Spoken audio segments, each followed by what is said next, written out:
Nagtanim nga pala kami dito sa bangka namin ng sili mga buddy, kaya tara. A day in my life, as a great student, maaga pala ako nagising ngayon mga buddy dahil magtatanim kami ng sili sa bangkag namin. Ito nga po pala si Papa tsaka si Junkie dinodoruntong kariton dahil kukunin sa bahay nila Nana Esther yung tatanim naming sili sa bangkag namin. Ang ganda nga ulit ng panahon ngayon mga buddy at may natitira pang sunrise dyan. Dito ngayon nakuha na nga rin pala nila Papa yung sili dito yung tatanim namin sa bangkag. Kasama na nga rin pala nila Papa dito si Tatay Silino. Siya nga pala yung kasama naming magtatanim ng sili. Tsaka yung asawa niyang si Nana Esther. Papunta na nga rin pala sila Papa dito ng bangkag. Habang nagbibideo nga pala ako kila Papa, ito nga pala si Roxanne, post ng post sa camera. Sumunod na nga rin pala ako dito kila Papa.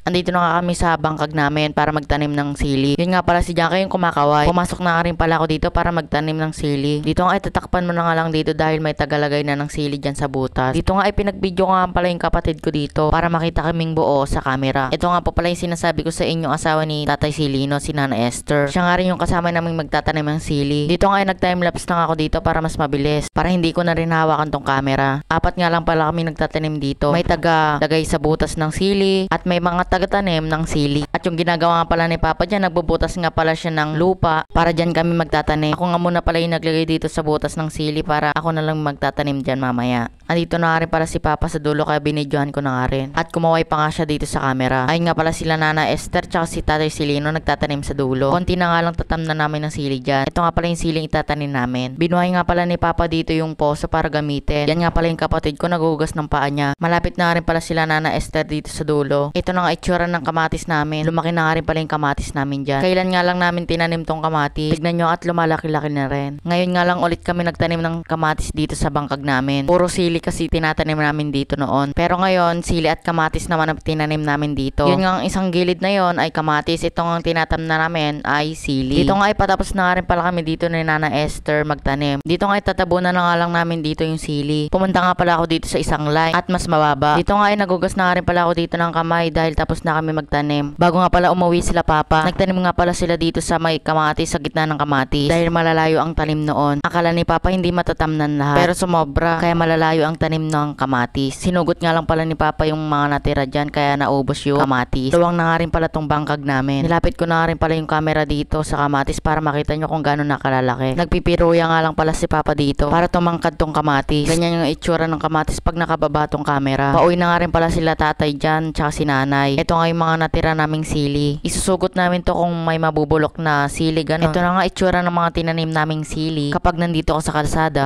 Andun pa nga rin sila Papa sa dulo. Dito ay pauwi na nga rin pala ako dito ng bahay. Yung nga palang kasama ni Papa, yung nga palang kasama niyang nagkakaryada sa lanera. Pagdating ko ulit dito sa bahay, nakita ko nga pala si Kuya naglalaba dito. Binigyan nga pala ni Nika ng tinapay si Kuya dito. Dumating na rin pala si Papa dito galing bangkag. Yung nga palang may hawak ng bike, yung nga palang sinasabi ko sa inyong kasama ni Papa nagkakaryada. Bago nga po pala matapos ng video na to, papalo and share lang po. Maraming salamat po. Goodbye.